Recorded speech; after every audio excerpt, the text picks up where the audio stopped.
porque el tema de hoy es un tema un poco difícil, pero voy a empezar leyendo Romanos capítulo 8, versículo 1. Tal vez entendamos hoy por qué sufrimos. Dice así: ahora pues, ninguna condenación hay para los que están en Cristo Jesús. ¿Y quiénes son los que están en Cristo Jesús? Los que no andan conforme a la carne, sino que andan conforme al Espíritu. En esta tierra, tú tienes dos maneras de caminar. O andas conforme a la carne, o andas conforme al Espíritu. Si andas conforme a la carne, estás andando en el terreno de la condenación. Pero si andas conforme al Espíritu, ninguna condenación hay para los que están en Cristo Jesús. Tú estás aquí. De ese lado, Jesús, el Señor de la vida, con los brazos abiertos, llamándote, llamándote, llamándote. De ese otro lado, el enemigo de Jesús, el Señor de la muerte, llamándote, llamándote, llamándote. Tú tienes que escoger. O te dejas llevar por el Espíritu, caminas por el Espíritu en dirección a Jesús y en dirección a la vida, o te dejas llevar por la carne, escuchas la voz del enemigo de Dios, que te ofrece maravillas, pero no te da nada, solo te engaña, te miente, te seduce, te da placer momentáneo, pero no te da plenitud de vida. Entras al terreno de la condenación y ay de ti si entras al terreno de la condenación. Y porque a veces las cosas no salen como quieres, porque sufres, porque lloras, porque cuanto más te esfuerzas, nada funciona en tu vida. Para explicarles lo que es la condenación, voy a hacerles una pregunta. ¿Cuántos de ustedes han visto a un gato cazando a un ratón? Levanten la mano. No, mucha gente. Pero voy a hacer la pregunta de otra manera. ¿Cuántos de ustedes nunca han visto un gato cazando a un ratón? Levanten la mano, los que nunca han visto. Bueno, a ustedes que nunca han visto, les voy a dar una tarea. Traten de observar a un gato cazando a un ratón. ¿Saben por qué? Porque si ustedes no ven cómo el gato caza al ratón, nunca van a entender lo que es vivir en la condenación. El gato no caza para matar. El gato no caza para comer. Tú sabes que el gato no come ratón. El gato solo come ratón cuando su dueño es un avaro que no le da comida. Ahí el pobre gato de hambre come pues cualquier cosa, hasta ratón. Pero el gato no caza para matar, no caza para comer. Ese no es el propósito del gato cuando caza. A él le gusta cazar ratones. Él vive cazando ratones. Su fascinación es la vida, es cazar ratones. Pero no para comer y no para matar. Diferente del león. Porque ¿cuántos han visto a un león cazando a un venado? Levanten la mano. En la televisión, lógico, ¿no? No, al vivo creo que nadie ha visto. Pero ¿qué pasa? El león corre, ¿y dónde lo agarra al venado? ¿Dónde lo muerde? Aquí. ¿Por qué aquí? Porque instintivamente el león sabe que por aquí pasa la vena de la vida, la famosa yugular. Entonces, eso el león no lo ha aprendido en la universidad, porque el león no estudia. El león lo sabe eso por instinto, porque Dios ha colocado ese instinto de sobrevivencia. Entonces él sabe que tiene que agarrar a la presa aquí, en la yugular, porque ahí lo mata. Pero el gato no agarra al ratón en la yugular, porque sabe que si lo agarra aquí lo mata. Y el gato no quiere matar al ratón, porque el gato no caza para matar. El gato caza ¿para qué? Para hacer sufrir, para torturar, no para matar. El deleite del gato es cuanto más sufre el ratoncito, más feliz él está. Por eso cuando el gato agarra al ratón, no lo muerde, porque si lo muerde lo mata. lo mordisca. ¿Qué cosa es mordiscar? Morder sin morder. Si le mete la boca, medio que los dientes, pero no le clava los dientes porque lo mata. Él no quiere matar, él quiere hacerlo sufrir. Por eso el gato pisa al ratón, pero no le mete las garras, porque si no lo mata. Solo lo pisa, medido. Entonces agarra al ratón, lo está mordisqueando, pisando, babeando, mordiscando, pisando, babeando. En 10 minutos, 15 minutos de tortura, el pobre ratoncito pues desmaya. Y cuando se desmaya, ¿qué hace el gato? Se queda al ladito, sentado, mirando allá, cierra los ojos, comienza a ronronear. Se hace el que está durmiendo, pero no está durmiendo, porque de reojo está vigilando. Ahí dentro de 10, 15 minutos el ratoncito comienza a despertar del desmayo, ¿no? Comienza a despertar y pues yo imagino que el ratoncito como que se toca, ¿no? Epa, este tipo no me mató, estoy vivo. Oye, estoy vivo. Y ve al gato ronroneando, hecho un tonto, mirando para allá. Entonces, ¿qué hace el ratón? Un paso. El gato no se mueve. Otro paso. No se mueve. 2 pasos. No se mueve. Y supongo que el ratoncito debe pensar, gracias a Dios ya estoy libre. Y comienza a correr para su agujero y ahí el gato de un salto, ¡pap!, lo agarra de nuevo. Y no lo mata. Lo tortura, lo tortura. Y yo les he preguntado cuántos de ustedes han visto un gato cazando un ratón, porque el gato puede tenerlo al ratoncito un día entero, una noche entera, torturando, no lo mata. Claro que finalmente el pobre ratoncito muere. Yo creo que muere de un infarto, porque si tú lo ves el cuerpo del ratón, no tiene heridas, porque el gato no le clavó los dientes, no lo mordió para matarlo. Lo mata de sufrimiento, de dolor. Yo creo que en algún momento, digo porque no sé qué piensa el ratón, ¿no? Pero en algún momento de dolor, de sufrimiento, ese ratoncito mira al gato y dice, oh gato, ¿qué quieres? ¿Quieres matarme? Pues mátame de una vez, que me estás aquí ahí a sufrir, pero no me matas. Ahora vas a entender lo que es condenación. Tú eres ese ratoncito, yo. Cuando tú sales del refugio que es Cristo, cuando tú te separas de Jesús, entras al territorio del gato. El gato es el enemigo de Jesús. Y el gato te agarra, pero no te mata.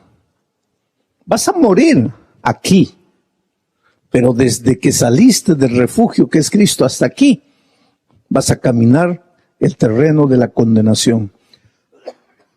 El diablo te va torturando, te hace sufrir, destruye tu hogar, te casas la segunda vez, no funciona, te casas la tercera vez, no funciona.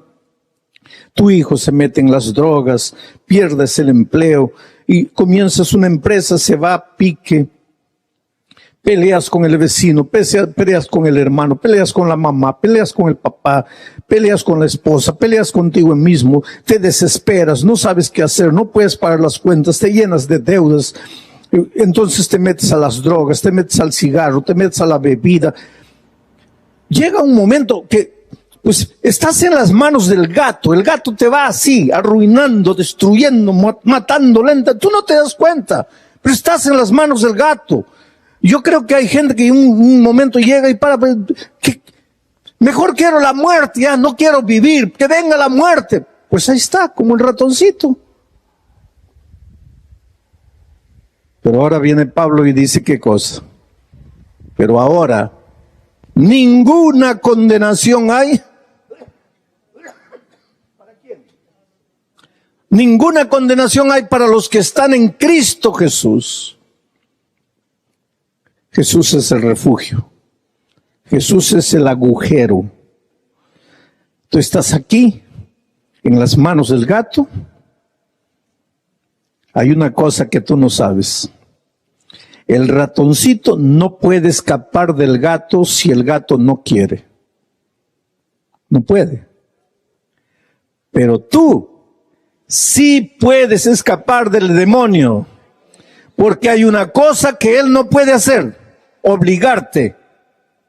Tú solo te quedas aquí si quieres. Pero en el momento que dices no, él no puede amarrarte, él no puede forzar tu voluntad, porque si hasta Dios, que es tu creador, respeta tu voluntad, ¿quién es el enemigo para no respetar tu voluntad? Él no puede. Por lo tanto, te digo una cosa en el nombre de Dios: si estás en esclavitud, si estás prisionero, si estás derrotado, no es porque el diablo sea más poderoso que tú, es porque tú aceptas pasivamente la derrota, porque él no tiene poder sobre ti. Eres victorioso. Cristo ya venció por ti. Yo estaba un día predicando en el Brasil, y una señora dio un grito horrible, así un grito horripilante allá atrás, y toda la gente se volvió para ver qué sucedía. Una mujer desfigurada completamente, con una voz que no era su voz.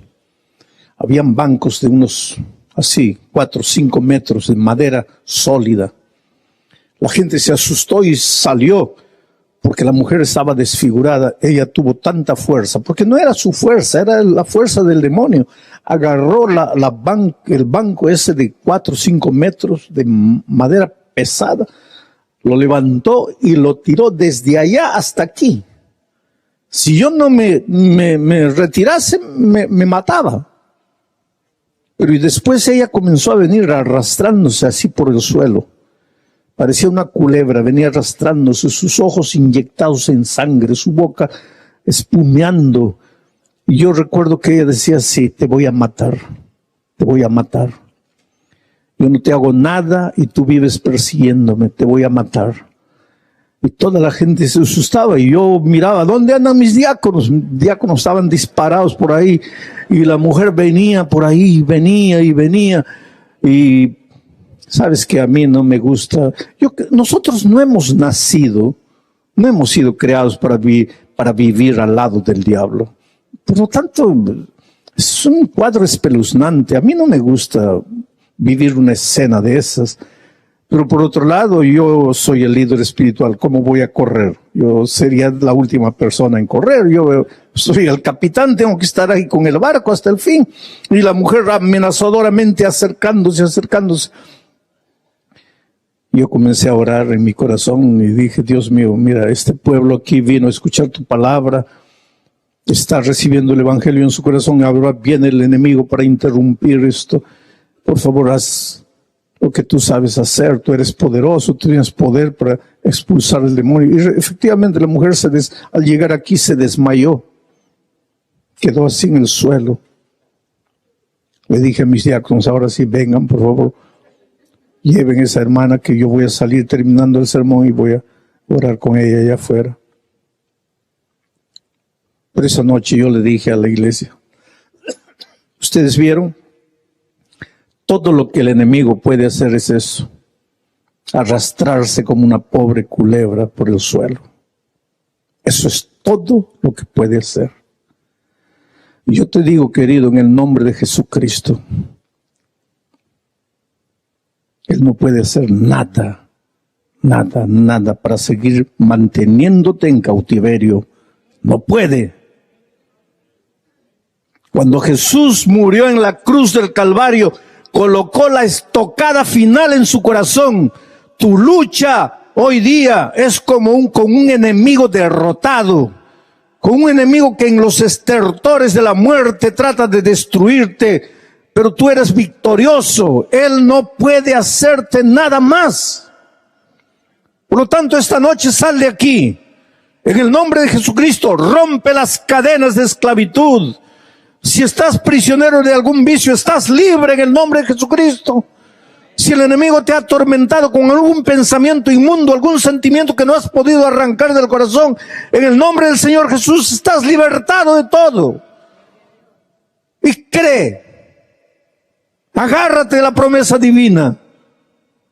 No hay nada que el enemigo pueda hacer para continuar manteniéndote en el estado de esclavitud. Pero ahora, querido, te voy a explicar cómo funciona todo esto en la realidad y por qué yo te digo que el enemigo no tiene poder para ti. Hemos estado hablando del santuario y hemos visto que en el santuario de esta tierra Dios estaba explicándonos a nosotros los seres humanos lo que sucedía en el cielo para resolver el problema del pecado del hombre.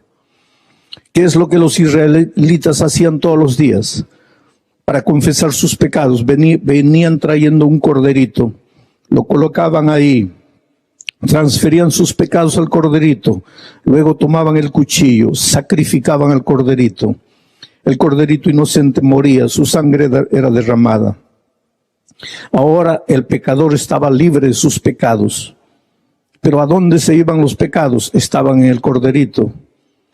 Entonces el sacerdote mojaba sus dedos en la sangre del cordero y manchaba el altar los cuernos del altar y rociaba el resto de la sangre sobre el propiciatorio en el lugar santísimo, al otro lado del santuario, porque el santuario tenía 2 compartimientos. 3 diríamos, el patio donde estaba el altar, el lugar santo y el lugar santísimo, a donde el sacerdote entraba una única vez por año. Después del sacrificio diario, el sacerdote tomaba la sangre que simbolizaba los pecados que habían sido transferidos sobre el pobre corderito, por los cuales el cordero había muerto. Ahora el pecador ya estaba libre porque había cumplido con el plan divino, había confesado sus pecados, había transferido sus pecados sobre el cordero.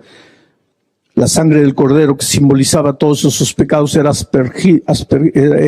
rociado en el propiciatorio, y ahora los pecados ya no estaban en la esfera humana. El ser humano estaba libre de sus pecados, pero los pecados estaban en el santuario.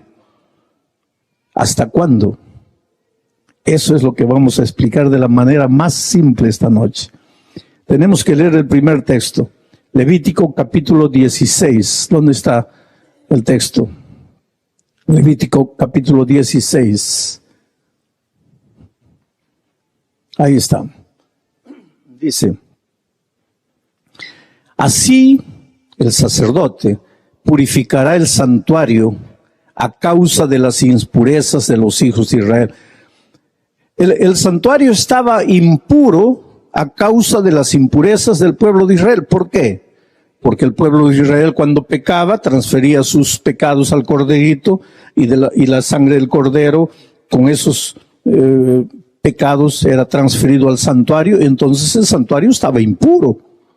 Y entonces venía la orden de Dios al sacerdote y le decía: así el sacerdote purificará el santuario a causa de las impurezas de los hijos de Israel, a causa de sus rebeliones, de todos sus pecados. De la misma manera hará también al tabernáculo de reunión, el cual reside entre ellos en medio de sus impurezas. Porque en este día se hará expiación por vosotros y seréis limpios de todos vuestros pecados delante de Jehová. ¿Qué es lo que está diciendo aquí? Que los pecados ahora habían salido del pecador, habían pasado para el cordero, a través de la sangre del cordero, ahora había quedado en el santuario. En el santuario simbólicamente estaban depositados todos los pecados. Los pecados no se evaporaban. Esa es una cosa que tenemos que entender. Hemos pecado. Está bien, la sangre de Cristo nos limpia nuestros pecados. Estamos libres nosotros, pero los pecados no se hacen vapor, humo, desaparecen. Porque hay un gato que te hizo pecar. Hay un gato que te hizo sufrir. Hay un gato que te mantuvo cautivo en el terreno de la condenación, y finalmente ese gato la va a pagar. Él es el originador del pecado, pues él la va a pagar. Ahora vas a ver cómo. Y todo esto estaba ilustrado en el santuario. Entonces la orden para el sacerdote es: tienes que purificar el santuario. ¿Y cuándo sucedía eso? El otro texto de Levítico, por favor. Pueden pasar. Mira, lo que dice aquí. Y esto tendréis por estatuto perpetuo. En el mes séptimo, a los 10 días del mes, afligiréis vuestras almas, y ninguna obra haréis, ni el natural ni el extranjero que mora entre vosotros. Porque en este día se hará expiación por vosotros, y seréis limpios de todos vuestros pecados delante de Jehová. Día de reposo es para vosotros, y afligiréis vuestras almas. Es estatuto perpetuo. ¿Qué es lo que está diciendo aquí? Esto hay que entenderlo, mira. Los pecados estaban depositados en el santuario. Ahora el santuario necesitaba ser purificado de esos pecados. Y esa purificación del santuario se realizaba una vez por año en el santuario de Israel. ¿Qué sucedía en ese día? Era un día especial en que todo el pueblo ayunaba. El sacerdote se vestía de una manera especial y entraba al santuario. ¿Para qué? Para limpiar el santuario, para lavar el santuario, para higienizar el santuario de la sangre que había sido rociada ahí a lo largo de todo el año.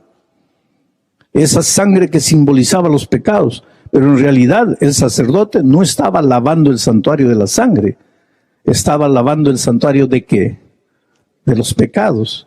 Porque esa sangre simbolizaba los pecados del pueblo que habían sido confesados y transferidos al corderito. Una vez por año, el sacerdote realizaba la purificación del santuario. Pero una vez terminada la purificación del santuario, el sacerdote salía ahora de nuevo al patio del templo. Y en el patio del templo habían 2 machos cabríos, cabra macho. 2 machos cabríos. Uno era dedicado al Señor Jesucristo, a Dios, y era sacrificado como propiciación por los pecadores. Pero el otro macho cabrío quedaba vivo y simbolizaba al gato, al enemigo, a Satanás. Y cuando el sacerdote salía después de haber purificado el santuario, ¿qué hacía? Traía simbólicamente todos los pecados del pueblo y ahora los depositaba en el macho cabrío que simbolizaba al diablo y lo soltaba al desierto. Y ese macho cabrío se llevaba cargando todos los pecados del pueblo al desierto y en el pueblo moría solo, triste y abandonado. Ahora mucho cuidado con decir o con pensar que el macho cabrío expiaba los pecados del pueblo. No tiene nada que ver. Sino que él fue el originador del pecado. Él fue el causante de todos los males.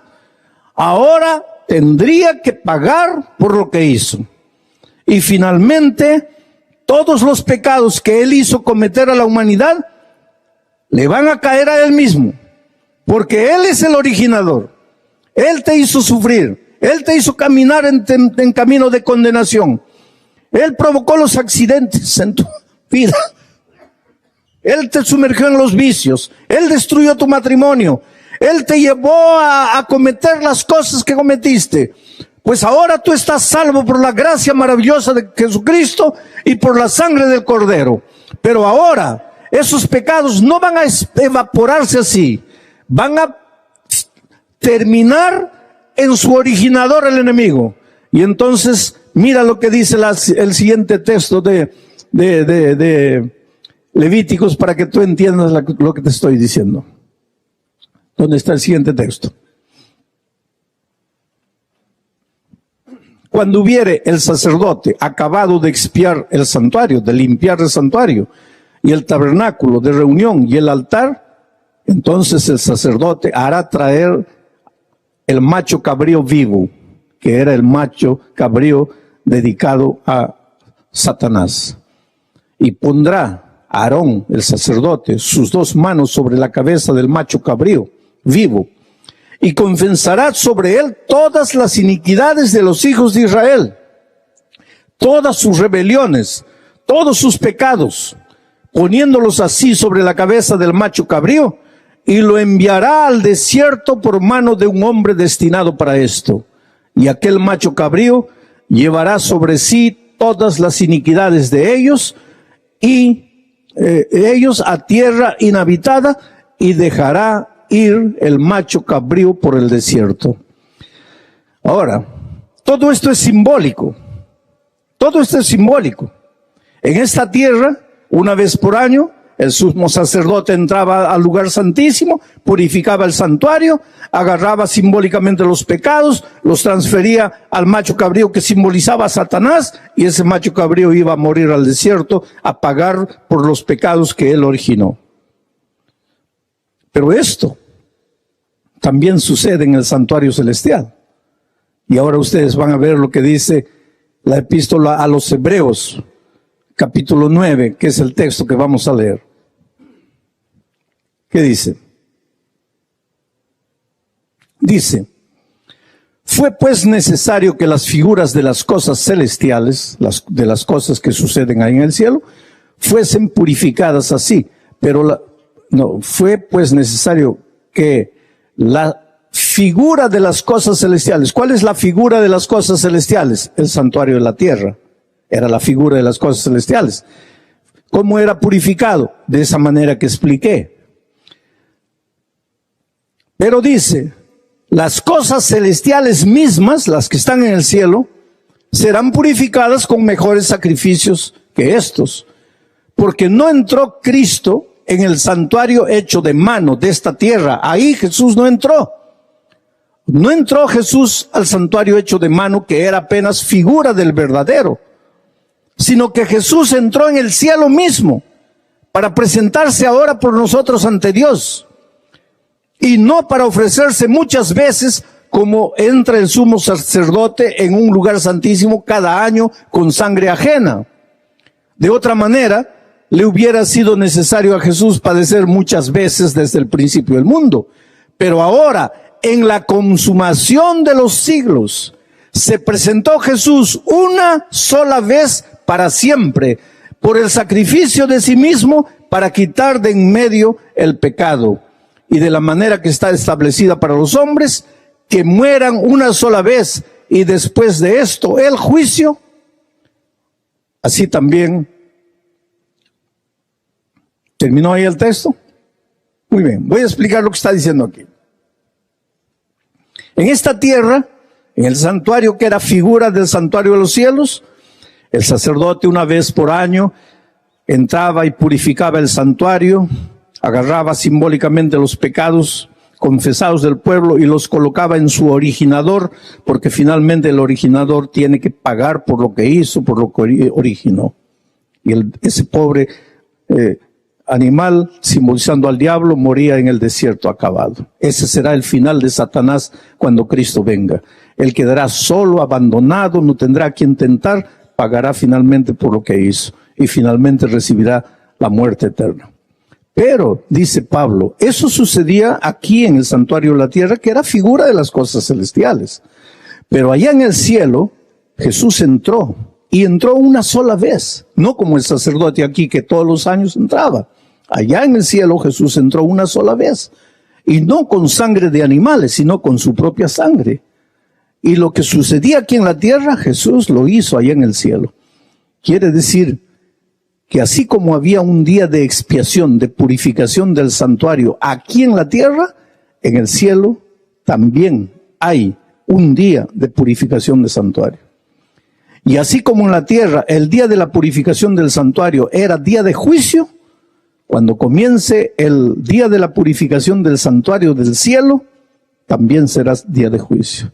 Ahora mi pregunta para ti es, ¿y cuándo comienza el día de la purificación del santuario allá en el cielo? Ese mismo día va a comenzar el día del juicio de las naciones allá en el cielo.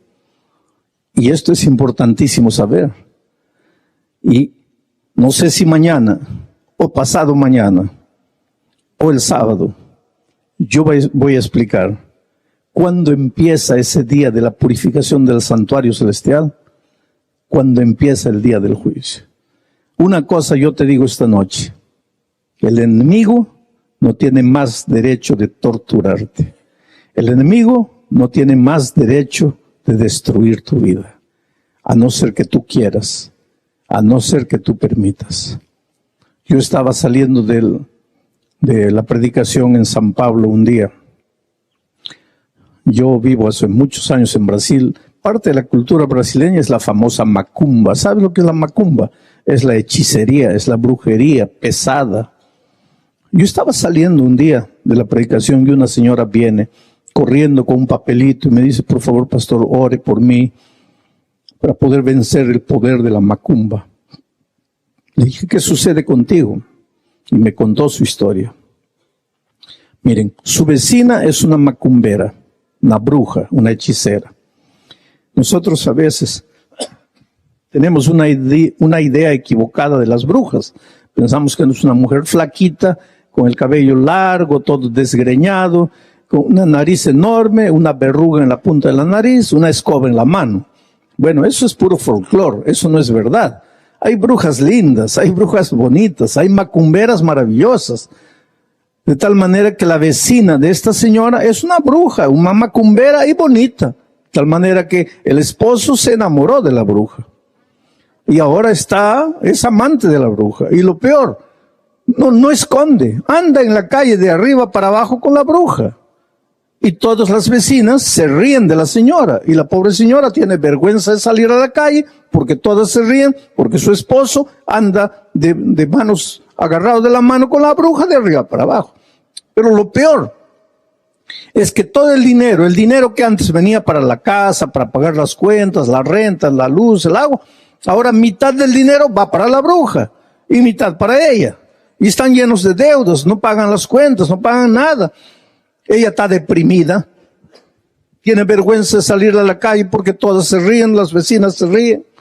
Para remate, está endeudada, no puede pagar las cuentas. Y el esposo humillándola públicamente con la bruja. La pobre no sabe qué hacer. El hijo de 16 años un día enfrentó al papá y le dice, mira papá, no puedes hacer eso. ¿Cómo estás haciendo eso con la mamá? Mira, está sufriendo. Y comenzaron a pelear, padre e hijo comenzaron a pelear. El padre le dijo que el hijo le estaba faltando el respeto, lo expulsó de casa. El muchacho le dijo, yo prefiero 1000 veces estar lejos de ti que vivir al lado de un padre sin vergüenza como tú, papá. Y se fue. Y desesperado, el muchacho se metió a las drogas. Y ahora la madre escucha decir que su hijo está completamente destruido en las drogas. Hace 2 meses que no ve al hijo.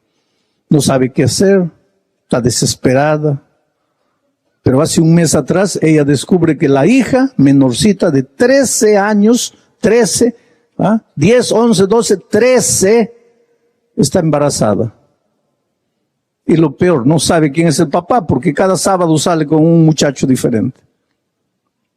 Y el papá, cuando se entera que la hija está embarazada, saca la correa y va a querer castigar a la hija. Y la hija de 13 años mira al papá en la cara y le dice, y tú, amante de la bruja, ¿qué moral tienes para castigarme a mí?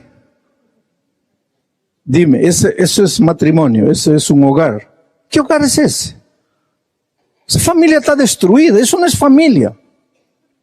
Resultado, al enterarse que la hija está embarazada, la señora entra en una profunda depresión. Ya estaba deprimida, pero ahora entra en una profunda depresión. No se levanta, no se baña, no come, quiere morir. Está 1 mes ahí en la cama, no se levanta. Nadie puede levantarla. Está flaca, anémica, quiere morir. Y ahora cuando yo salgo de la predicación, ella corre con un papel. Ahora te preguntas tal vez, ¿y cómo fue allá la reunión? Ah, pues benditos los amigos que tenemos, ¿no? Los vecinos. Porque, ¿cómo estás tú esta noche aquí? Porque alguien te trajo. Porque alguien te insistió, alguien no te dejó tranquilo, te llama por teléfono, te toca la puerta. Y el otro día alguien me dice, mire, pastor, yo fui, no porque quería escuchar el evangelio, yo fui porque mi vecina no me dejaba tranquilo. Entonces, para que me deje, ya fui. Pero esa noche cambió mi vida. Así son las cosas. Y esta señora también tenía una vecina. Y cuando supo que íbamos a predicar esa noche allá, ella fue, le dijo, mira vecina, necesitas de Dios. Vamos allá al estadio. No, yo no creo en esas cosas, yo no quiero. Vamos, mira tu vida. Tu esposo con la bruja, estás lleno de deudas, no hay dinero, tu hijo en las drogas, tu hija embarazada, tú ahí. Vamos, necesitas de Dios. No, yo no creo en esas cosas. Necesitas de Dios, vamos. No, que ella fue, la bañó, la cambió de ropa, la llevó casi a la fuerza. Pero esa noche en el estadio, ella entendió, ninguna condenación hay para los que están en Cristo Jesús. ¿Por qué? Porque el Cordero Jesucristo ya murió por tus pecados y porque hay una promesa a través del santuario que un día tus pecados serán exterminados para siempre y el autor de todos los pecados va a pagarla por lo que hizo. Estás libre de condenación. El gato no tiene más poder sobre ti. Todo lo que tienes que hacer es correr al Señor Jesucristo, entregarle tu vida. Era así de simple. Pero esa noche ella corre y me entrega el papelito. Yo le digo, pero usted se entregó a Jesús esta noche. Usted se levantó, fue adelante, le entregó la vida a Jesús. Ay, pastor, no. ¿Y por qué no? ¿Y sabe lo que me dice? Ay, pastor, discúlpeme, pero es que yo no quiero cambiar de religión, pastor. Pues, ¿de qué religión te estoy hablando? Tu esposo está con la bruja. Tú estás llena de deudas. Tu hijo en las drogas, tu hija embarazada, tú queriendo morir. Y Jesucristo viene y te dice, hija, sal de las garras del gato, ya no hay condenación si crees en mí. Y ella se queda aquí, toda destruida, con su vida acabada, mirando a Jesús. Ay, Señor, discúlpame, pero no quiero cambiar de religión. ¿Qué religión? Por eso la Biblia dice, hoy es el día de buena nueva. Hoy es el día de salvación. No tienes por qué andar sufriendo. No tienes por qué vivir como estás viviendo. Oh, querido, Dios te ama. Te ama con un amor que jamás podrás entender. Te ama así como eres. No hay nada en tu vida que Jesús no pueda limpiar, perdonar, purificar. Has entrado esta vida, esta noche aquí con tu vida destruida. Pues esta noche puedes volver restaurado para casa. Has entrado sin esperanza, pues esta noche puedes volver cantando glorias a Dios, lleno de esperanza. Pero Dios no te puede traer por la fuerza, tú tienes que querer. Tú tienes que decir sí, y eso es lo que te voy a pedir. Todos los que se han levantado las otras noches pueden levantarse de nuevo esta noche, porque anoche nos levantamos diciendo, Señor, yo acepto el perdón. Pero esta noche, al levantarte y venir aquí adelante, quiero que digas en tu corazón, Señor, yo acepto la victoria. Anoche me diste el perdón, hoy quiero la victoria. El gato está derrotado, soy libre, no más esclavitud. Yo acepto la victoria en Cristo. Le voy a pedir.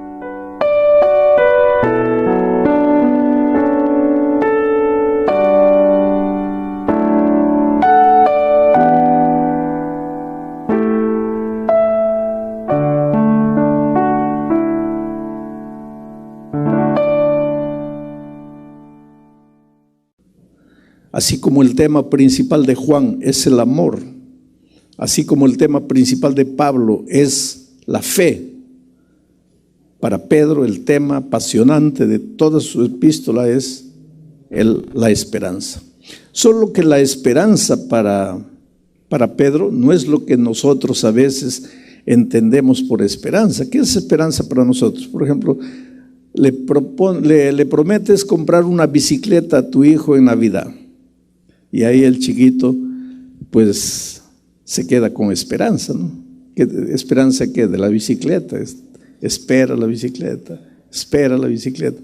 ¿Y qué tal si faltando un mes para Navidad tú pierdes el empleo y se enferma tu esposa y gastas todo el dinero que tenías ahorrando ahí para la bicicleta con la enfermedad? Llega Navidad y no tienes para comprar. Y no puedes cumplir la promesa que has hecho. Quiere decir, para nosotros los seres humanos, esperanza es como que un deseo de ojalá que suceda. Quiera Dios que suceda. Pero Para Pedro, esperanza no es eso. En la Biblia, la esperanza no es el deseo de que suceda. En la Biblia, esperanza es la certidumbre de que va a suceder. ¿Pero por qué? Ahora vamos a ver por qué. Y mediante el cual, está hablando de Jesucristo, porque en el versículo 20, que fue nuestro tema ayer, se hablaba del cordero que había sido sacrificado, pero que ya estaba todo planeado desde antes de la fundación del mundo. Y ahora comienza el texto, y mediante el cual, está hablando de ese cordero, o sea, del Señor Jesucristo. Mediante el Señor Jesucristo creéis en Dios. ¿Por qué dice, mediante Jesucristo creéis en Dios? Vamos a seguir leyendo. Y mediante el cual creéis en Dios, quien le resucitó de los muertos y le ha dado gloria, para que vuestra fe y esperanza sean en Dios. Esperanza, recuérdate que esperanza para Pedro no es el deseo de que algo bueno suceda, es la certidumbre de lo que va a suceder. Por ejemplo, cuando decimos nosotros, yo tengo la esperanza de que Cristo vuelva, no es que yo quisiera que Cristo vuelva, no, yo tengo la seguridad que va a volver. Esa es la esperanza cristiana, seguridad. Y cuando la palabra de Dios te dice, hijo, debes tener esperanza, está diciéndote, no te está diciendo, hijo, debes querer que pase, no, te está diciendo, debes tener la seguridad de que va a pasar. Y ahora aquí en este versículo, Pedro te da la razón y habla de la resurrección de Cristo, quien le resucitó de los muertos. O sea, la resurrección de Cristo es la más grande prueba del amor de Dios, del poder de Dios. Porque un muerto está muerto, un muerto no resucita, pero Cristo resucitó. Y si Cristo resucitó, no hay nada que Dios te haya prometido que no se puede cumplir. Y tu esperanza tiene que estar alimentada en la prueba contundente de que Cristo resucitó. Entonces tu esperanza no es vana. Tu esperanza no está basada en la palabra de un ser humano. Tu esperanza está basada en una prueba concreta del poder de Dios, que es la resurrección de Cristo. Ahora vamos a leer el versículo para que entiendas mejor. Y mediante el cual, Jesucristo, creéis en Dios. ¿Por qué crees en Dios ahora? Mediante Jesucristo. Porque Jesucristo murió y resucitó. Y la muerte y la resurrección de Cristo te hace creer en lo que Dios te promete. Cree en Dios porque Cristo resucitó, mediante el cual creéis en Dios, quien le resucitó de los muertos y le ha dado gloria, para que vuestra fe y esperanza sean en Dios. Vuestra fe y esperanza tienen que ser edificadas y construidas ¿en quién? En Dios. Y Dios nunca te va a fallar. Nunca te va a fallar. Su promesa es segura por ti. ¿Cuánta gente está herida fuera de la iglesia porque alguien no lo trató bien en la iglesia? Ahora, y la guardan de verdad, la guardan de guardar, la guardan en la biblioteca, la guardan en el cajón y después dicen, no pasa nada. ¿Qué va a pasar? Pues está guardada. Sí, pero ahí dice guardar. No, pues ese guardar, ahí viene el problema del idioma, el idioma. Porque para nosotros en español guardar es guardar en algún lugar, pero en el idioma en que fue escrito la Biblia, en los idiomas, en ambos idiomas, el hebreo y el griego, el guardar, aquí tenemos en el Nuevo Testamento, el obedecer a la palabra, el guardar la palabra, es más en el sentido de estudiar la palabra, de escudriñar la palabra. Y la palabra tiene un poder purificador extraordinario. Ahora te voy a dar un consejo, mira. El otro día una viejita me decía, pero pastor, yo leo la Biblia, no entiendo nada, pastor. Sigue leyendo. Pero ¿para qué si no entiendo nada? Sigue leyendo. Y te voy a contar una historia. Una viejita iba a la iglesia. Era la única adventista en su casa. Los hijos no eran adventistas. Los nietos, unos burlones de primera, se burlaban de la pobre viejita. Pero la llevaban todos los días, los sábados a la iglesia, la dejaban en la iglesia, a mediodía la recogían, venían a la casa para el almuerzo. Y los nietos burlones, especialmente uno de ellos, lo primero que le preguntaba: ¿y abuela, qué aprendiste? ¿Puedes contarnos algo de lo que has escuchado? Y la viejita no se acordaba de nada. Porque hay gente que estudia la palabra y 10 minutos después no se acuerda de nada. Hay gente que escucha un sermón y 10 minutos después no se acuerda de nada. Entonces la viejita le decía: pues hijito, no me acuerdo. Y el nieto burlón le decía: ¿y entonces para qué vas, abuela? Pierdes tiempo yendo. Y siempre, todos los sábados: a ver, abuela, cuenta, ¿qué has aprendido? No me acuerdo. ¿Y para qué vas, abuela? Nos das trabajo llevándote, trayendo y no aprendes nada. Y un día la viejita, iluminada por el Espíritu de Dios, claro, porque la palabra de Dios dice que cuando un burlón viene a burlarse de tu fe, el Espíritu colocará palabras en tu boca. Y el otro día yo estaba en una entrevista de televisión y la entrevistadora, medio atea, medio comunista, me hace una pregunta y no sé de dónde Dios me dio la respuesta. Y fue interesante que ella se quedó sin palabras, mirando para aquí, mirando para allá, y todos se dieron cuenta. Cortaron inmediatamente el momento que estábamos entrevistando, porque Dios coloca palabras. Y a esta viejita Dios le colocó la palabra. Y ellos, uno de los trabajos que hacían era que fabricaban carbón. Entonces tenían canastas con las que cargaban el carbón, canastas llenas de hollín. Y la viejita le dijo: mira, hijito, hazme un favor. ¿Qué cosa, abuela?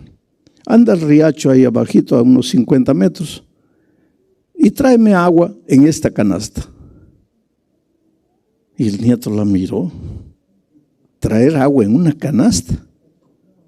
Pero el papá lo miró al muchacho y le dijo: ya ve. Y todos pensaban que la viejita ya se estaba volviendo, ya estaba con Alzheimer. Ya. Primero, va a la iglesia, vuelve, no se acuerda de nada. Ahora le pide al nieto que le traiga agua en una canasta. Pues él está loquita ya no sabe lo que pide. Pero el muchacho fue, llenó la canasta de agua. Y cuando volvió, pues ya llegó sin agua, porque en una canasta todo el agua se cayó en el camino. Llegó, ahí está. Hijito, pero no hay agua. Sí, pues abuela, pero es una canasta, ¿cómo va a traer agua? Entonces ve otra vez. Y el papá lo miró, el muchacho se fue. Volvió, canasta vacía. La tercera vez la viejita le dice: una vez más, hijo. ¿Pero para qué, abuela? No tiene sentido. Por favor, hijo. Y el papá lo miró. El muchacho fue y trajo y volvió con la canasta vacía.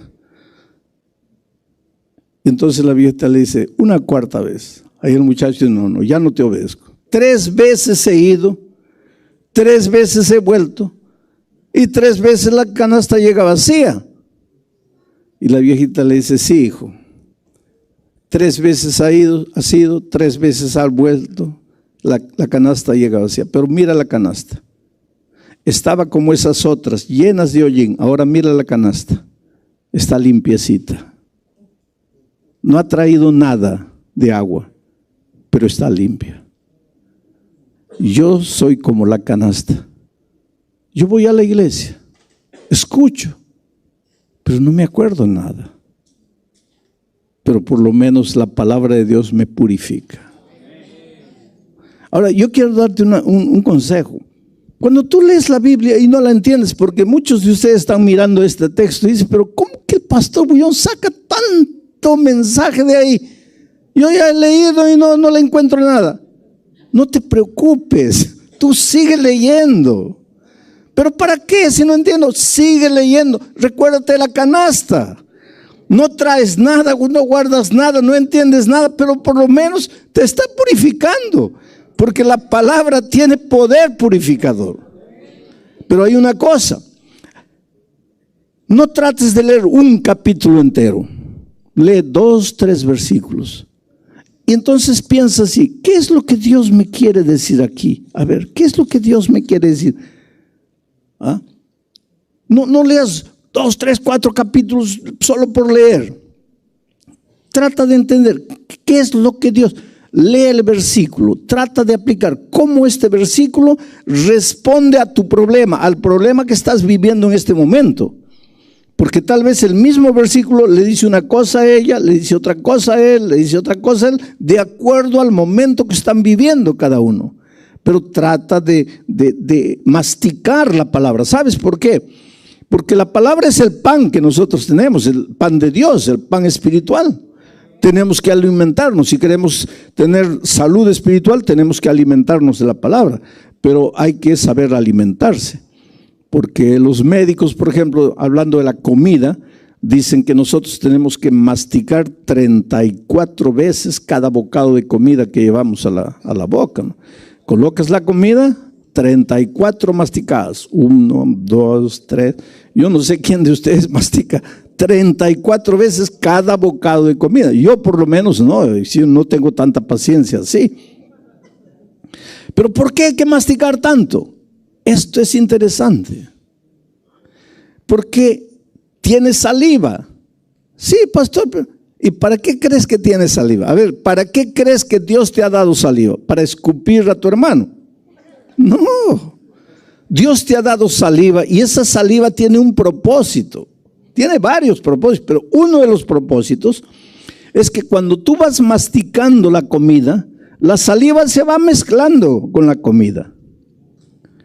Y cuando baja el bolo alimenticio a tu estómago, la comida mezclada con saliva, eso te ayuda en el proceso digestivo. Quiere decir, los que mastican bien tienen un sistema digestivo bien organizado. Y eso significa buena salud. Igualito es con la palabra de Dios. Hay algunos que dicen así: me he propuesto leer la Biblia 5 veces este año. Ay, no entienden nada solo por leer. No, querido, ¿cuál es el mérito de decir he leído la Biblia 5 veces? Lo mejor es, ¿has entendido la palabra? Entonces, coloca un bocado, un versículo y mastica. ¿Qué te estoy diciendo? Lee un versículo y haz lo que estoy haciendo. Medita, piensa, ¿qué te está diciendo a Dios aquí? Porque tú hablas con Dios a través de la oración, pero Dios habla contigo a través de su palabra. Entonces tienes que tratar de encontrar la respuesta para Dios aquí, de Dios para ti aquí. Si estás sin empleo y mañana tal vez vas a tener que presentarte para una entrevista, lee la palabra, lee un versículo y trata de ver qué es lo que Dios te está diciendo en ese versículo para la aplicación de mañana. Si un muchacho se te declaró y tú no sabes si aceptarlo o no aceptarlo, y lee la palabra y deja que Dios te hable al corazón. Quiere decir, déjate guiar por la palabra. En mi corazón he guardado tus dichos para no pecar contra ti. Ahí está la palabra. Ahora vamos al texto de nuevo.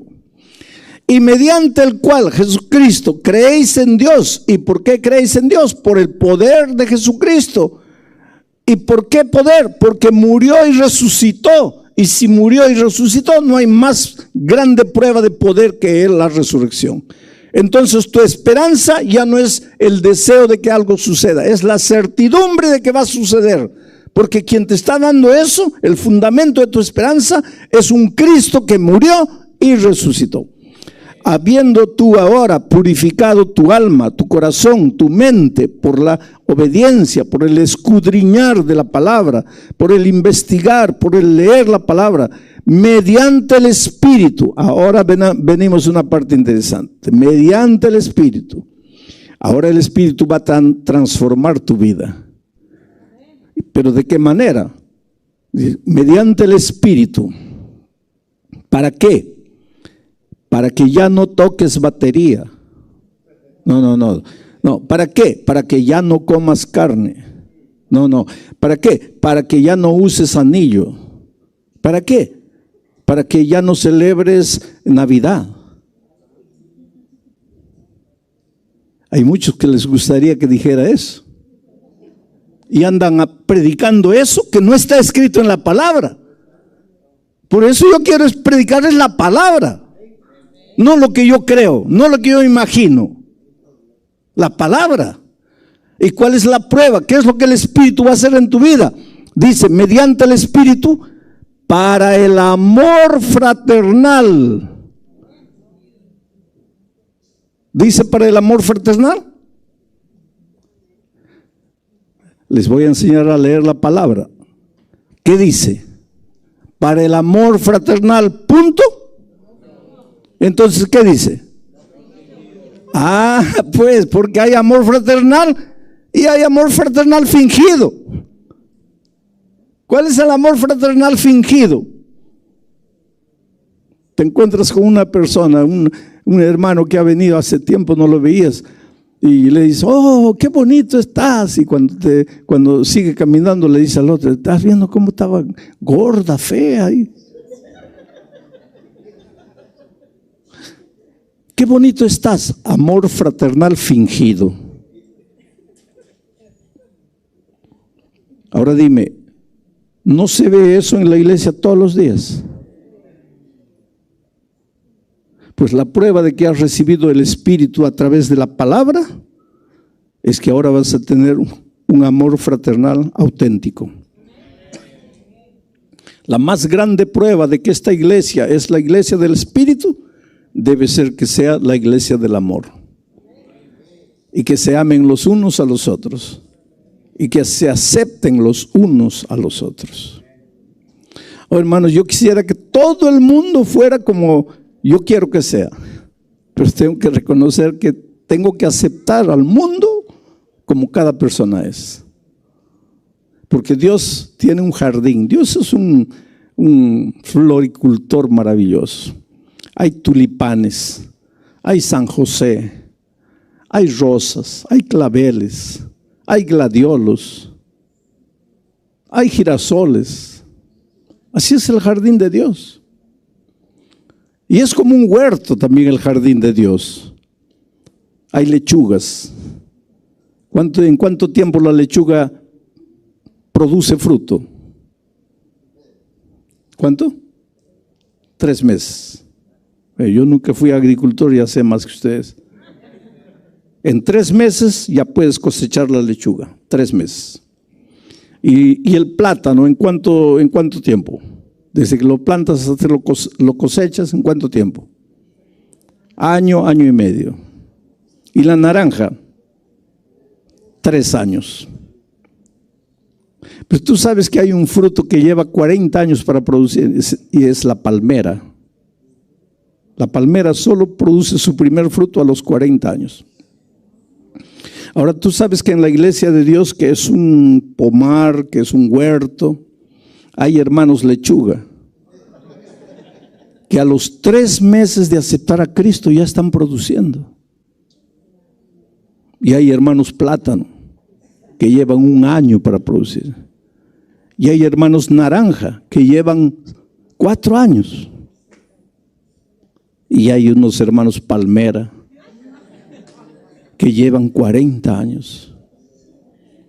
Pero Dios los ama a todos. Dios los ama a todos. Y el Espíritu quiere transformar. Pero la primera transformación que el Espíritu hace en la vida de un cristiano es darle amor fraternal no fingido. ¿Para qué? Para que unos a los otros se amen entrañablemente, de corazón puro. ¿Por qué van a amarse ahora de corazón puro? Porque han sido purificados. ¿Dónde? ¿Cómo? ¿Con quién? Por la palabra. Por la palabra. Ahora tienen el corazón puro. Y ahora han sido renacidos. Ya no de simiente corruptible. Porque has nacido de simiente corruptible. La simiente de tu padre, de tu madre. Que recibieron de los abuelos. Que recibieron de los bisabuelos. Que recibieron de los tatarabuelos. Pero cuando tú aceptas a Jesucristo y te bautizas, ahí renaces, pero ya renaces no más de simiente corruptible, sino de la simiente incorruptible, por la palabra de Dios que vive y permanece para siempre. Oh querido, Dios te ama, tú eres precioso para Dios. ¿Cómo Dios te ama? No tengas miedo de entregarte a Jesús. No esperes perfección absoluta mañana, entrégate a Jesús, porque hay mucha gente que dice, ay pastor, ¿cómo me entrego? Si yo todavía hago esto, yo todavía hago aquello. ¿Te acuerdas del hijo pródigo? El hijo pródigo se fue. Cuando tú estás lejos de Dios, pierdes todo. No solo pierdes el dinero, el empleo, a veces pierdes la dignidad, pierdes el respeto propio, pierdes los valores.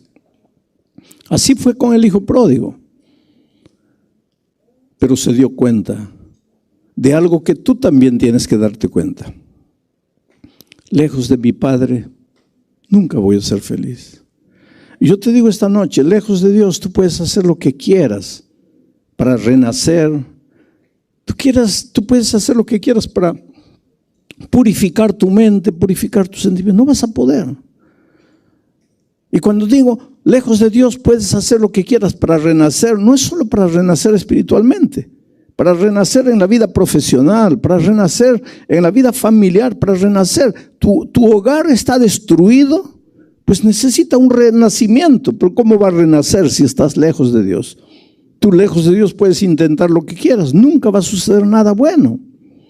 Por eso el hijo pródigo dijo, ¿cuántos jornaleros en la casa de mi padre tienen algo que comer? Y yo aquí muriéndome de hambre, luchando. Entonces dijo, me levantaré e iré a mi padre y le diré, Padre, he pecado contra el cielo y contra ti. Ese he pecado quiere decir, me he alejado de ti. Me levantaré e iré y le diré a mi padre. Y ahí, en ese momento, cuando él dijo, me levantaré e iré, ¿sus problemas se resolvieron? ¿Sí o no? Piensa bien. Cuando él dijo, me levantaré e iré, ¿ahí se acabaron sus problemas? No. Entonces, ¿cuándo se acabaron? Cuando se levantó y fue. No cuando dijo, me levantaré e iré. Tú sabes que en la vida cristiana hay muchos, dicen, sí, un día me entregaré, un día me entregaré. No, nada se va a resolver en tu problema, en tu vida. No es cuando un día. Si algo se va a resolver en tu vida, es cuando te levantes y vayas. Y ahora, él tenía que ir. ¿Y qué dijo? Voy a ir a mi padre, pero no puedo ir así, estoy todo sucio, porque él estaba inmundo. Recuérdate que él trabajaba en el chiquero de los puercos, y el excremento de los puercos estaba pegado a su ropa, olía a puerco. Y la barba grande, los cabellos desgreñados, sucios, los piojos cayéndole, ropa sucia, inmunda, asqueroso. Él podría haber pensado, ¿cómo voy a volver a mi padre así? Él me va a botar, así no puedo. Yo primero tengo que bañarme, tengo que cortarme el cabello, cortarme las uñas, tengo que echarme un poquito de perfume así, bien oloroso ya, ahí voy, él me va a recibir. ¿Eso es lo que la parábola dice? Pero sin embargo muchos, a veces líderes de iglesia, al pobre pecador le dice, mira, tienes que venir, pero tienes que cambiar de vida. Tienes que salir, tienes que dejar esas cosas, tienes que quitarte eso, no tienes que usar esto. Querido, deja que las personas vengan como están. Deja que vengan como el hijo pródigo. ¿Cómo vino el hijo pródigo? Así como estaba.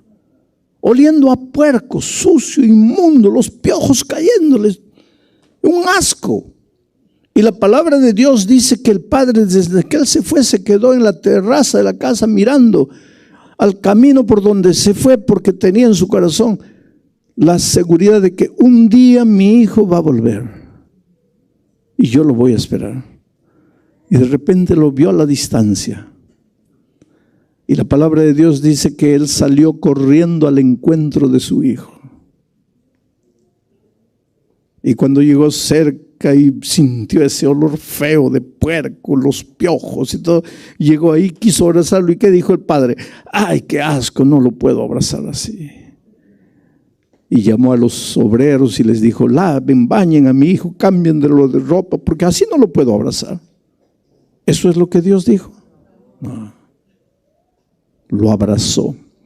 Ahora hay una cosa interesante que ustedes no saben. Vino el padre y lo cubrió con su túnica, lo abrazó. ¿Saben por qué lo abrazó?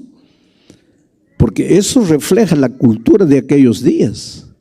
En aquellos días, en el pueblo donde se contó esta historia, el peor delito que un hombre podía cometer es pedirle la herencia al papá cuando estaba vivo.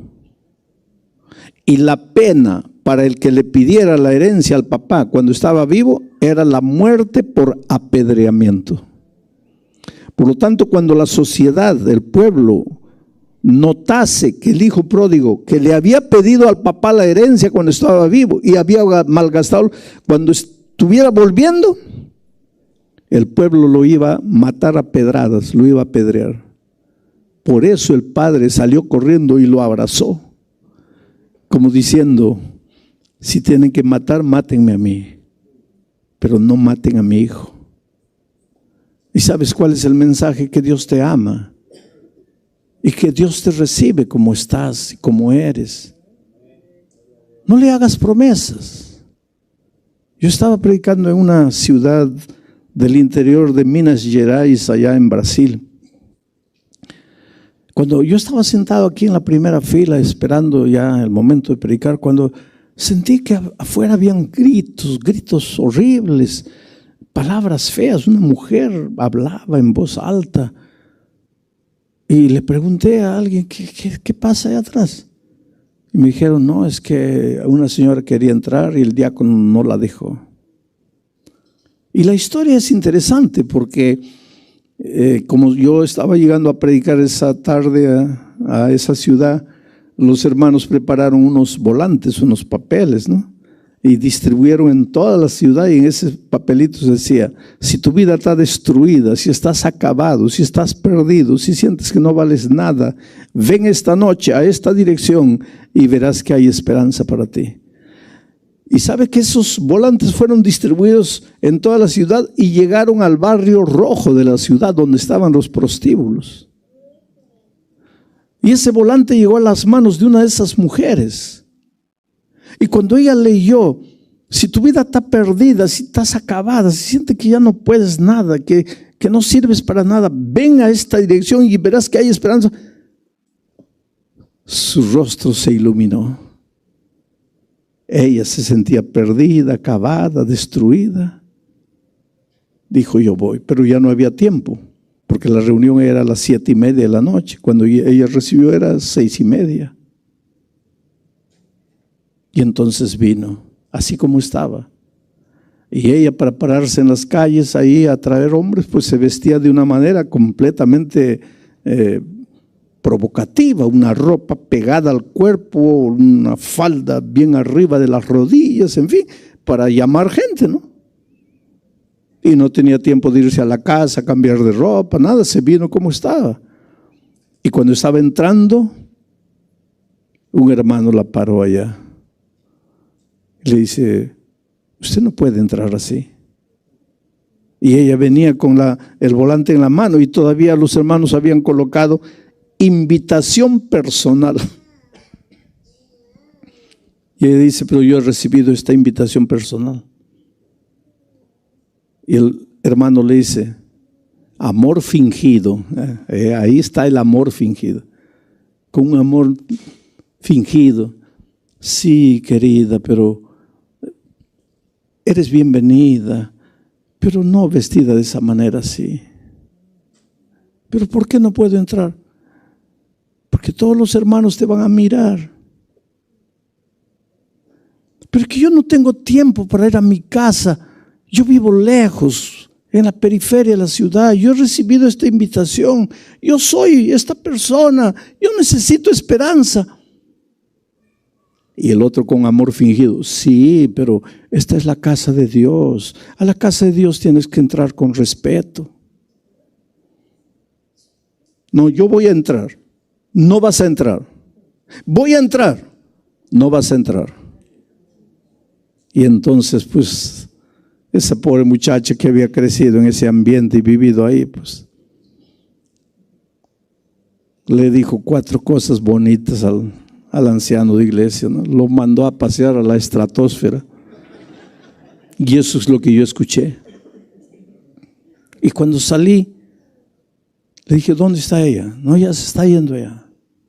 Entonces yo fui corriendo y a mitad de la calle la alcancé. Y cuando llegué cerca de ella estaba yéndose, pero llorando. Le dijo, miren, por favor, vuelve. No, no quiero. Por favor, vuelve. ¿Quién va a predicar esta noche? Soy yo. No quiero. Por favor. Vas a entrar conmigo. Nadie te va a impedir. No, no quiero. Gracias. No quiero.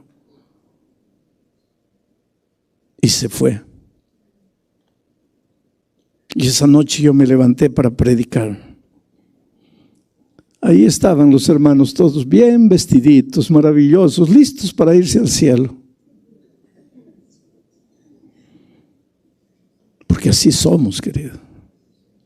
Y pensamos que estamos defendiendo a Dios. Oh, estamos vigilando la casa de Dios. Porque a la casa de Dios no se puede entrar de esa manera. Sabes que mi corazón dolía. Yo quería predicar. Porque tal vez Dios me llevó a esa ciudad solo por causa de esa pobre mujer. Y no la dejaron entrar a la casa de Dios. Por eso es que Pedro dice que cuando aceptas la palabra te purifica. Y entonces ya tu amor es auténtico. Porque has renacido en Cristo. Y esta noche yo te voy a hacer una invitación para que aceptes a Jesucristo como tu Salvador, para que le digas a Jesús que quieres seguir estudiando la palabra, que quieres conocer más el Evangelio. Esta invitación no es para todos los miembros de la iglesia bautizados. Ustedes un día ya se levantaron, ya fueron adelante. Esta invitación es para ti, que estás conociendo a Jesús, estás conociendo la palabra, quieres conocer más, estudiar más la Biblia. Y esta noche quieres decirle, Señor Jesús, gracias porque me aceptas como soy. Pero no me aceptas como soy para continuar siendo como soy. Me aceptas, pero para transformarme. Y yo quiero ser transformado, Señor.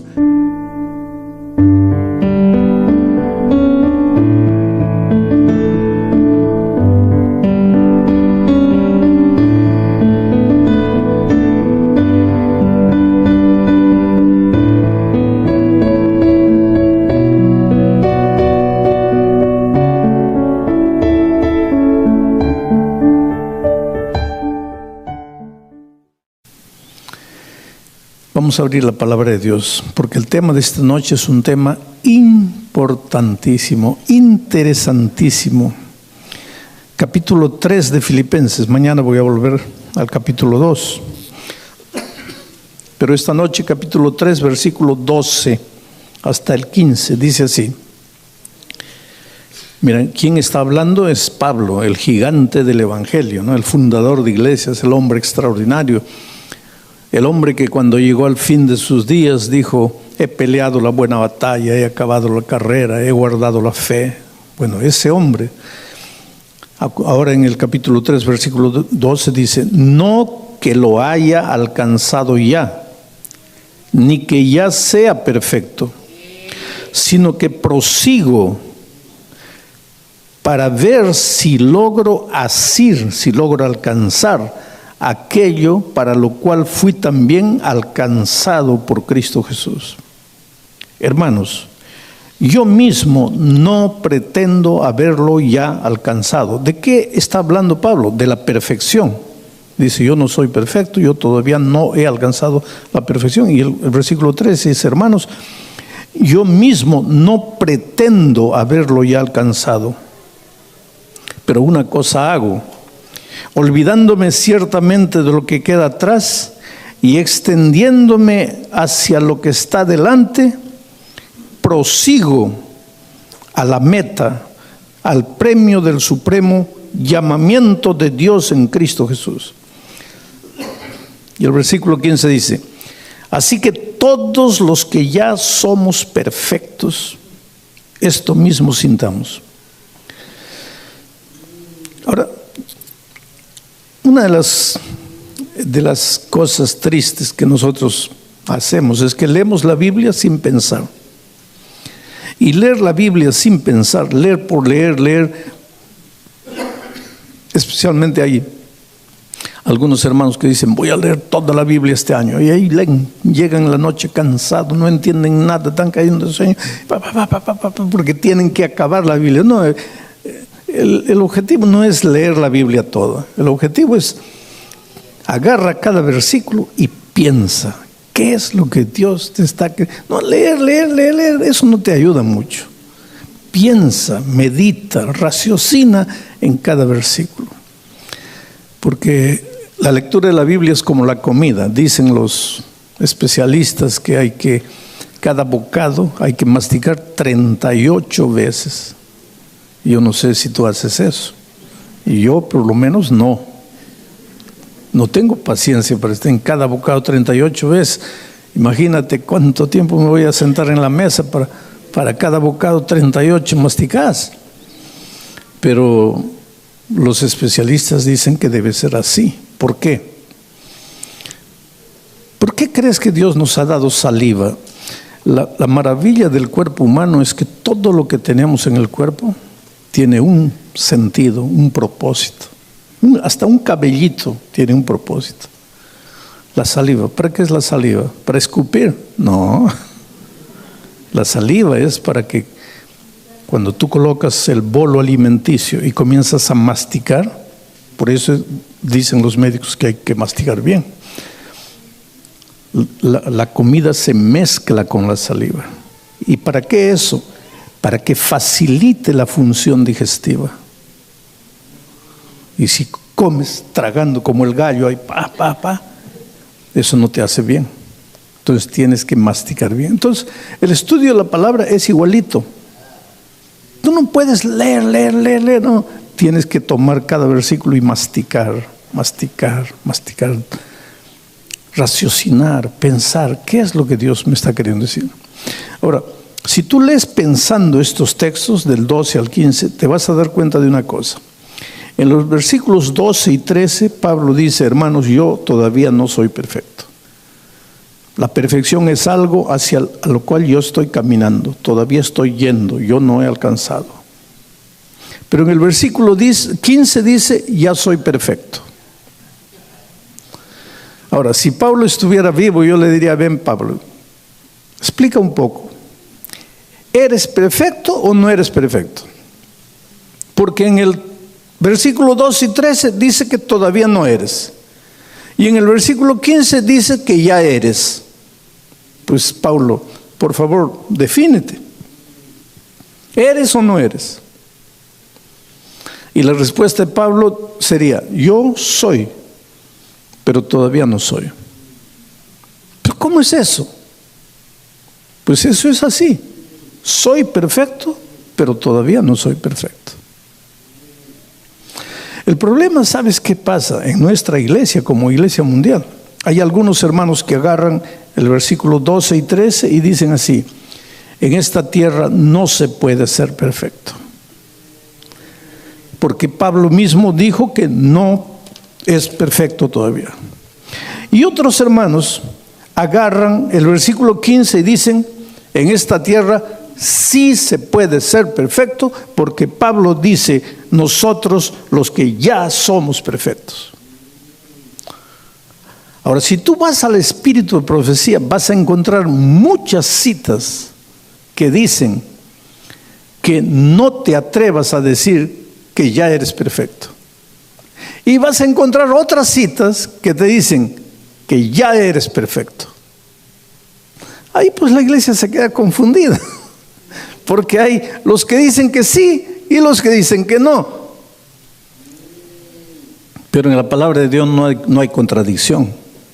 La palabra de Dios es una unidad de armonía extraordinaria. Hay una explicación para esto. Y para explicarte, nada mejor que una ilustración, y te voy a hacer una ilustración. Yo tengo 4 hijos. Cuando mi esposa estaba esperando al segundo, nosotros trabajábamos en la selva, éramos misioneros en la selva. Pero para llegar a mi distrito, teníamos primero que viajar 10 horas de ómnibus. Ahí llegábamos a esa ciudad, ya no había ómnibus. Ahí tomábamos un camión de verdad, de carga. Y viajábamos unas otras 5 o 6 horas hasta otro pueblecito chico. Ahí ya se acababa la carretera. Ahí teníamos que agarrar una canoa y viajar por el río hasta llegar a la sede de nuestro distrito. Ahí no había agua, no había luz eléctrica, no había desagüe, no había nada. Nosotros teníamos que bañarnos en el río, caminábamos unos 100 metros hasta el río. Cuando volvíamos a la casa ya estábamos sudados de nuevo. Era una tragedia, pero estábamos sirviendo a Dios y lo hacíamos felices. Y mi esposa quedó embarazada de mi segundo hijo ahí. No había médico, porque para buscar a un médico tendríamos que viajar de canoa, y ya no río abajo, sino río arriba, y eso nos llevaría un día, y después tomar un camión y llegar al lugar del médico. Entonces, era difícil, las circunstancias eran difíciles, y ahí mi esposa, mientras estaba embarazada, contrajo una enfermedad llamada rubeola. Y nosotros no sabíamos, pero cuando salimos a consultar con un médico, ya mi esposa estaba como con 6 meses de embarazo. Y en el histórico, pues le dijo al médico que había contraído rubeola. Y el médico nos dijo a los dos, miren, yo les aconsejo que ese niño no nazca. Porque si él nace, va a tener serias consecuencias, serios problemas.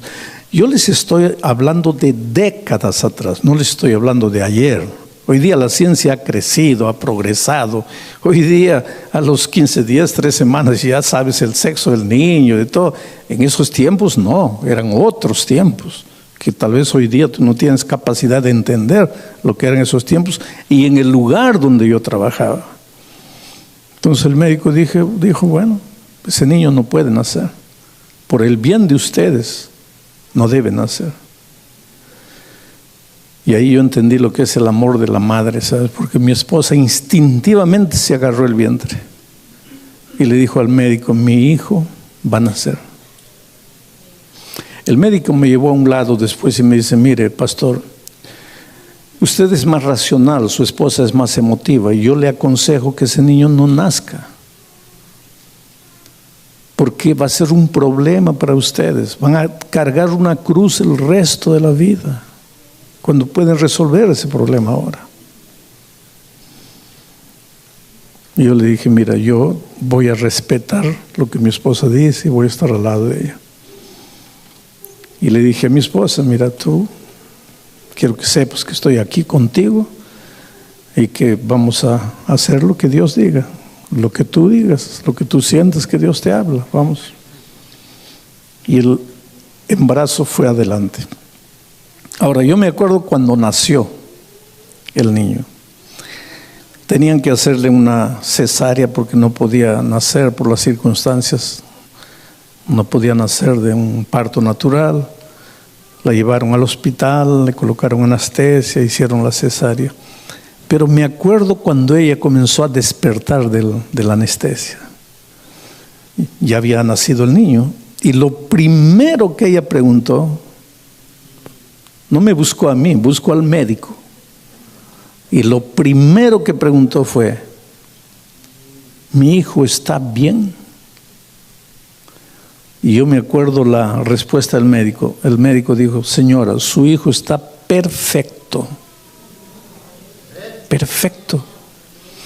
Ahora, yo nunca entraría al médico porque mi hijo no tenía dientes, no tenía cabello, no hablaba, no se sentaba, ensuciaba los pañales y el médico dice, está perfecto. ¿Cómo puede estar perfecto?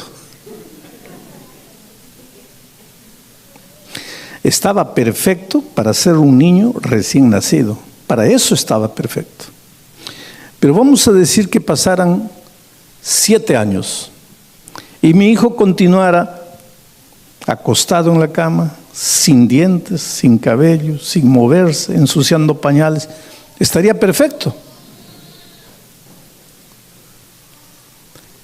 Ahora, dense cuenta de lo que es la perfección. Un niño que en su primer estado estaba perfecto, 7 años después ya no estaría perfecto si continuara así.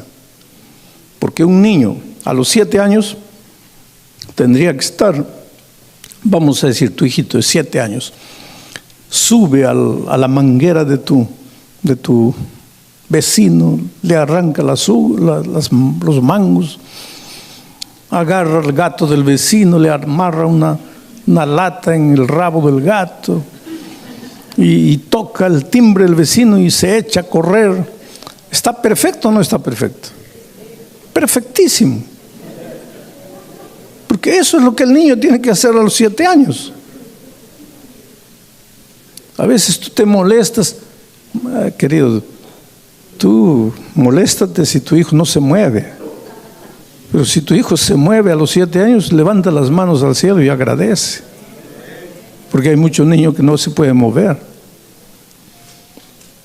Claro que tienes que orientarlo, no puedes dejarlo que haga lo que quiera, pero deja que viva. Pero vamos a decir que pasan 20 años. Ahora el muchacho tiene 27 años. Y sigue robando los mangos del vecino, sigue agarrando el gato del vecino, sigue tocando el timbre del vecino. ¿Está perfecto o no? Está loco. Ahora, ¿qué es lo que estoy queriendo decir? A los 2 días de nacido estaba perfecto, pero no andaba, no se movía, ensuciaba pañales. A los 7 años estaba perfecto, pero ya andaba, ya se movía, ya correteaba, ya hacía travesuras. A los 27 años sigue perfecto, pero ya no hace travesuras, ya no corretea, ya es un hombre equilibrado y maduro. Pero es perfecto aquí, era perfecto aquí y era perfecto aquí.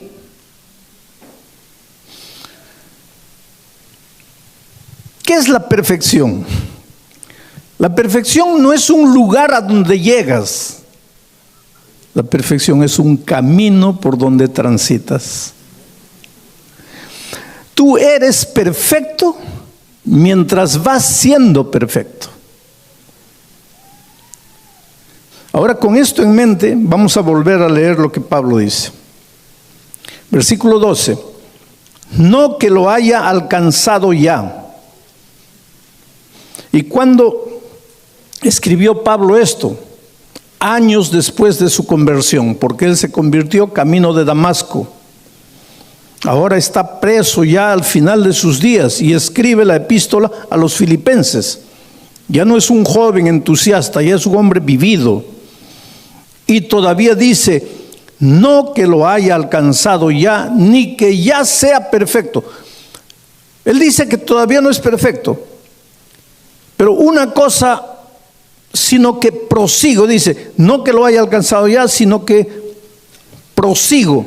Ese verbo proseguir en el griego, en el idioma en que fue escrito Filipenses, es el verbo lambanó. Lambanó. ¿Qué quiere decir lambanar? No existe lambanar, pero yo lo estoy hispanizando. ¿Qué quiere decir lambanar? Del verbo lambanó. Te voy a explicar. Lambanar es, tú subes una montaña, subes, estás ya ves la cúspide ahí y sacas fuerza, estás cansado, pero llegas. Y cuando llegas y respiras diciendo gracias a Dios, llegué, descubres que hay otra montaña más alta ya. Entonces lambanas, prosigue mis errores, me olvido de mis tragedias y miro hacia adelante. Mi ideal es Cristo, no son los hombres. No miro a los hombres, no miro al pastor, no miro al anciano, no miro al diácono, no miro al que me saludó o no me saludó, no miro al hipócrita, no miro al que es bueno con los otros y no es bueno conmigo. No miro a nadie, miro a Cristo y avanzo. Ese es el perfecto en Cristo Jesús. Ahora, en esa caminata no caminas solo, sino que caminas agarrado de la mano de Jesucristo. Y Él te lleva y te lleva y te lleva y caminas con Él. Interesante que cuando tú revisas la historia de algunos patriarcas, encuentras, por ejemplo, Enoc. Enoc vivió una vida tan pura, tan santa, tan perfecta, que su biografía toda está en 13 palabras. Y tú no encuentras nada malo en la vida de Enoc. El hombre fue tan bueno, tan perfecto, que Dios se lo llevó vivo al cielo. Y dice así: Enoc anduvo con Dios y Dios se lo llevó. Enoc anduvo por Dios. ¿Por qué Dios se lo llevó? Porque era perfecto. ¿Y por qué era perfecto? Porque andaba con Dios. ¿Te acuerdas de Noé? Noé, Génesis dice, Noé era un hombre justo e íntegro entre sus contemporáneos. Noé andaba con Dios. Ahora yo te hago una pregunta. ¿Alguno de ustedes se ha emborrachado en la vida? Yo supongo que sí, no levanten la mano. Pero ¿alguno de ustedes se ha emborrachado así, se ha emborrachado de quedarse en el suelo, caído, los perros orinándolo ahí, botado en el suelo, desnudo, haciendo un escándalo en la calle? ¿Alguno de ustedes hizo eso? Yo creo que no. Pues Noé hizo. ¿Y qué dice la Biblia? Noé era un hombre justo e íntegro entre sus contemporáneos. Claro que en el momento que estaba borracho, él no era justo, porque en el momento que estaba borracho, él había soltado la mano de Jesucristo. Pero lo maravilloso es que él se levantó y siguió caminando. Y se vuelve, a pesar de su pasado, se olvida de lo que queda atrás, se proyecta para lo que está delante. Y es un hombre perfecto. Un día Dios miró a David y dice: este hombre David es el hombre conforme a mi corazón. David. El pecado terrible de David no fue el adulterio. Asesino, intriga política, un traicionero, miserable. Ahora viene Dios y le dice así: este es el hombre conforme a mi corazón. ¿Por qué? Porque si tú vas al libro de los Salmos, vas a encontrar que David andaba con Dios en la tierra de los vivientes. Quiere decir, la perfección divina no es no pecar. La perfección divina es caminar con Dios todos los días. Ahora, mientras caminas con Dios, te vas a dar cuenta de una cosa: es imposible pecar cuando estás lado a lado con Jesús. Y ahora mira, te voy a leer Marcos capítulo 9, versículo 33.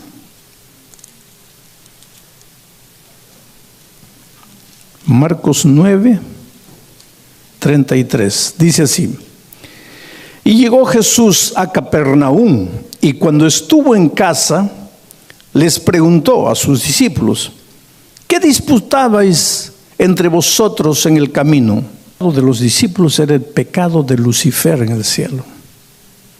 Querer ocupar el trono de Dios. La sed de poder. La sed de poder.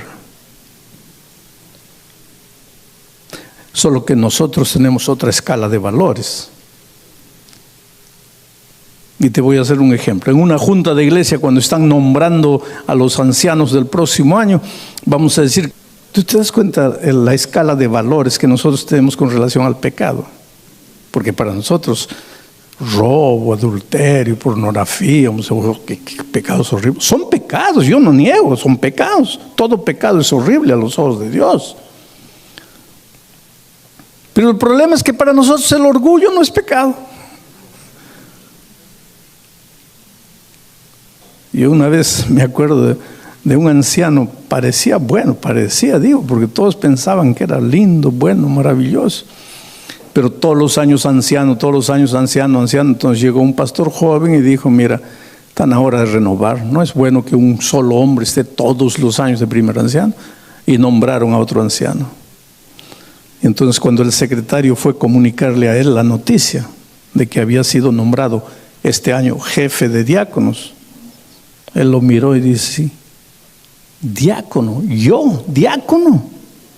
¿Quién se han creído ustedes? Llévense su cargo. Y nadie lo disciplinó, porque por orgullo no se disciplina, pero por adulterio sí. Entonces te das cuenta la escala de valores que nosotros tenemos de lo que es pecado.